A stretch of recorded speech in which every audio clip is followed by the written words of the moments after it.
Chapter 13, Southern Sudan, 2009. Naya thought it was funny. You had to have water to find water. Water had to be flowing constantly into the borehole to keep the drill running smoothly.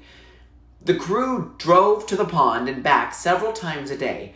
The pond water was piped into what looked like a giant plastic bag. A bag big enough to fill the entire bed of the truck. The bag sprang a leak. The leak had to be patched. The patch sprang a leak. The crew patched the patch. Then the bag sprang another leak. The drilling could not go on. The drilling crew was discouraged by the leaks. They wanted to stop working, but their boss kept them going. All the workers wore the same blue coveralls. Still, Naya could tell who was the boss. He was one of the two men who had first come to the village. The other man seemed to be his main assistant. The boss would encourage the workers and laugh and joke with them. If that didn't work, he would talk to them earnestly and try to persuade them. And if that didn't work, he would get angry. He didn't get angry very often. He kept working and kept the others working too. They patched the bag again. The drilling went on. Ethiopia, Sudan, Kenya, 1991 to 1992. Hundreds of people lined the riverbank. The soldiers were forcing some of them into the water, prodding them with their rifle butts, shooting into the air. Other people, afraid of the soldiers and their guns, were leaping into the water on their own. They were immediately swept downstream by the powerful current. As Salva crouched on the bank and watched, a young man near him plunged into the water. The current carried him swiftly downstream, but he was also making a little progress across the river. Then Salva saw the telltale flick of a crocodile's tail as it flopped into the water near the young man. Moments later, the man's head jerked oddly. Once, twice. His mouth was open. Perhaps he was screaming, but Salva could not hear him over the din of the crowd and the rain. A moment later, the man was pulled under. A cloud of red stained the water. The rain was still pouring down, and now bullets were pouring down as well. The soldiers started shooting into the river, aiming their guns at the people who were trying to get across. Why? Why are they shooting at us? Salva had no choice. He jumped into the water and began to swim. A boy next to him grabbed him around the neck and clung to him tightly. Salva was forced under the surface without time to take more than a quick, shallow breath. Salva struggled, kicking, clawing. He's holding on to me too hard. I can't. Air. No air left. Suddenly the boy's grip loosened, and Salva launched himself upward. He threw his head back and took a gulp of air. For a few moments he could do nothing but gasp and choke. When his vision cleared, he saw why the boy had let go. He was floating with his head down, blood streaming from a bullet hole in the back of his neck. Stunned, Salva realized that being forced under the water had probably saved his life. But there was no time to marvel over this. More crocodiles were launching themselves off the banks. The rain, the mad current, the bullets, the crocodiles, the welter of arms and legs, the screams, the blood. He had to get across somehow. Salva did not know how long he was in the water. It felt like hours. It felt like years.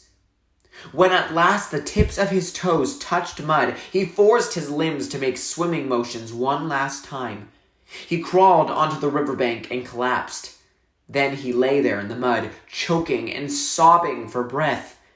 Later, he would learn that at least 1,000 people had died trying to cross the river that day, drowned or shot or attacked by crocodiles. How was it that he was not one of the 1,000? Why was he one of the lucky ones? The walking began again. Walking, but to where? No one knew anything for sure. Where was Salva supposed to go? Not home. There is still war everywhere in Sudan. Not back to Ethiopia. The soldiers would shoot us. Kenya. There are supposed to be refugee camps in Kenya. Salva made up his mind. He would walk south to Kenya. He did not know what he would find once he got there, but it seemed to be his best choice. Crowds of other boys followed him. Nobody talked about it, but by the end of the first day, Salva had become the leader of a group of about 1,500 boys. Some were as young as 5 years old. Those smallest boys reminded Salva of his brother, Cool. But then he had an astounding thought. Cool isn't that age anymore. He is a teenager now.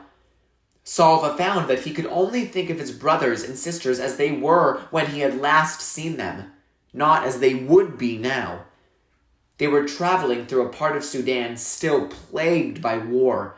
The fighting and bombing were worst during the day, so Salva decided that the group should hide when the sun shone and do their walking at night. But in the darkness, it was hard to be sure they were headed in the right direction. Sometimes the boys traveled for days, only to realize that they had gone in a huge circle. This happened so many times that Salva lost count. They met other groups of boys, all walking south. Every group had stories of terrible peril.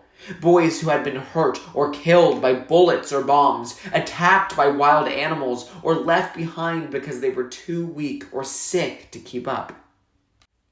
When Salva heard the stories, he thought of Mariel. He felt his determination growing as it had in the days after Uncle's death. I will get us safely to Kenya, he thought, no matter how hard it is.